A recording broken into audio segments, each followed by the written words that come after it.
Guys Titanic షిప్ని చూసేద్దామా? రండి మరి.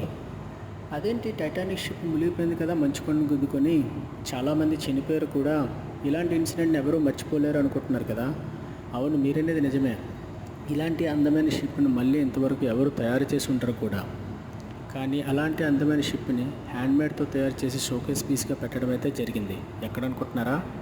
Australia Port Hedland seamen mission welfare క్లబ్లో అయితే పెట్టారన్నమాట. లాస్ట్ టైం షోర్లోకి వెళ్ళేటప్పుడు నేనైతే అక్కడ చూశాను. మూవీలో అయితే చూసేటప్పుడు ఎంత అందంగా ఉందో అంతే అందంగా అంతే అద్భుతంగా తయారు చేసి షోకేస్ పీస్గా పెట్టడం అయితే గ్రేట్. ఈ టైటానిక్ వీడియో చూసిన తర్వాత మీకైతే ఏం గుర్తుకొస్తుందో కామెంట్ రూపంలో తెలియచేయండి. అలానే ఈ టైటానిక్ షిప్ షోకేస్ పీస్ని ఎవరైతే చూసారో కామెంట్ రూపంలో తెలియచేయండి.